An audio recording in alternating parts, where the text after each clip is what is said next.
जय माता दी। आज हम इस वीडियो में शादीशुदा जीवन से जुड़े हुए कुछ ऐसे योग लेकर के आए हैं जो शादीशुदा जीवन को खराब करने का काम करते हैं। आज मैं मंगल देव की बात करूंगा कि मंगल देव कैसे शादीशुदा जीवन के ऊपर खराब प्रभाव डालता है। अगर जन्म कुंडली में मंगल खराब अवस्था में शादीशुदा जीवन के घर के साथ या शुक्र के साथ संबंध कर ले तो शादीशुदा जीवन में कैसे तकलीफें आती है, साथ में इसके उपाय भी जानेंगे। अगर आपकी कुंडली में भी इस तरह का कोई खराब योग है, शादीशुदा जीवन में तकलीफें आ रही है या शादी के अभी नहीं हुई लेकिन आप पहले भी ये जान सकते हो कि कहीं आगे जाकर के दिक्कतें ना आए, और साथ में उसके उपाय करके चलिए, ज़रूर फ़ायदा होगा। साथ ही कमेंट बॉक्स में अपनी जन्म कुंडली शेयर कर सकते हो, जन्म कुंडली की फ़ोटो शेयर कर सकते हो, उसमें हम आपको उपाय ज़रूर बताएंगे। अब हम इस वीडियो को शुरू करते हैं। इस योग के बारे में जानते हैं जो मंगल से जुड़े हुए हैं। मंगल देव का संबंध जब भी 7वें घर के साथ होगा और मंगल जन्म कुंडली में बद होगा। बद जन्म कुंडली में मंगल कैसे होता है इस पे हम पहले भी वीडियो बनाई हुई है, लेकिन फिर मैं कुछ लो बता देता हूं आपको। जब भी जन्म कुंडली में शनि सूर्य इकट्ठे हो, एक साथ किसी भी घर में बैठे हो, तो मंगल बद होता है।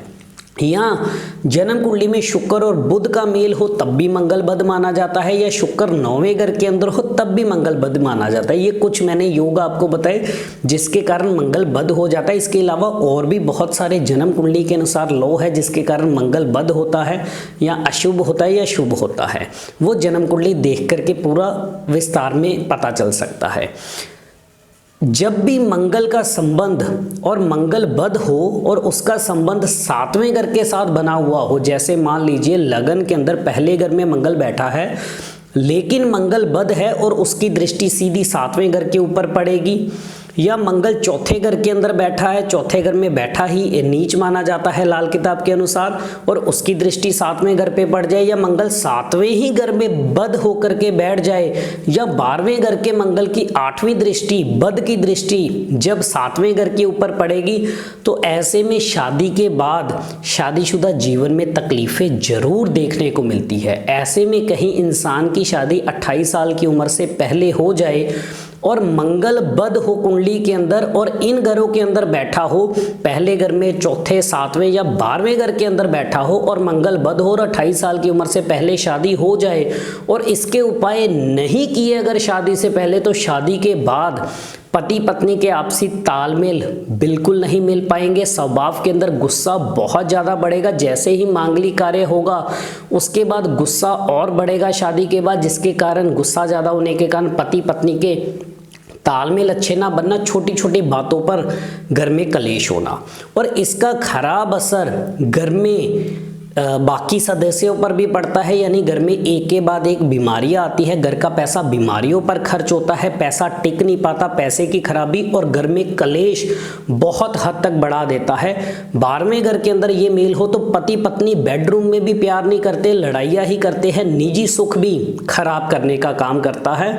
और ऐसे में शनि सूर्य के मिलने से मंगल बद होकर के उसकी दृष्टि 7वें घर पे पड़ जाए तो शादी 25 साल की उम्र से पहले हो जाए, खास करके 25वें साल में शादी हो तो कई बार तलाक तक के योग भी बना देता है। ये इतना बुरा योग है, इसलिए इसको ठीक कर लेना। इन घरों में वैसे तो अगर हम देखें तो इन घरों में मंगल हो तो इंसान मांगलिक भी कहलाता है, लेकिन प्योर मांगलिक, पूरा मांगलिक इंसान कब होता है?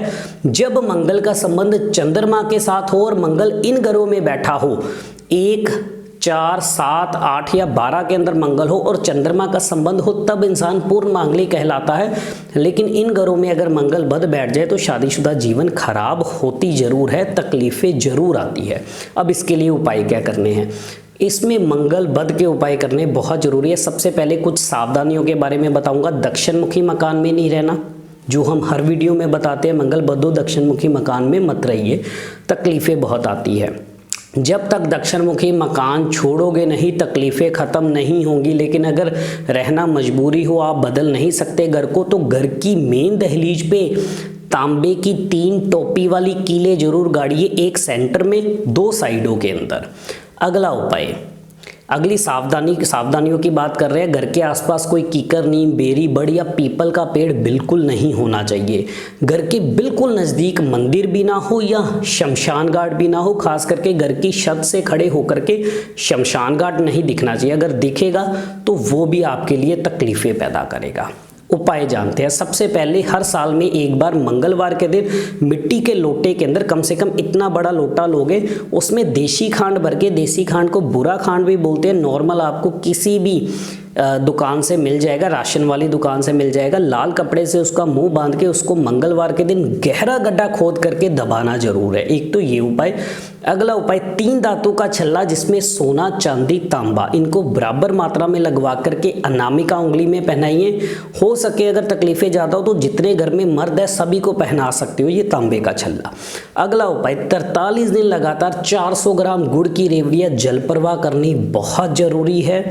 और साथ ही हर रोज बड़ के पेड़ पे दूध, पानी और थोड़ी सी चीनी मिला करके चढ़ाए और गिल्ली मिट्टी का तिलक लगाइए। मात्र ये उपाय अगर आपने कर लिए तो आपके घर में मंगल, बद का खराब फल बिल्कुल खत्म होगा, शादीशुदा जीवन अच्छा होगा, बीमारियां घर में खत्म होंगी, कलेश खत्म होंगे।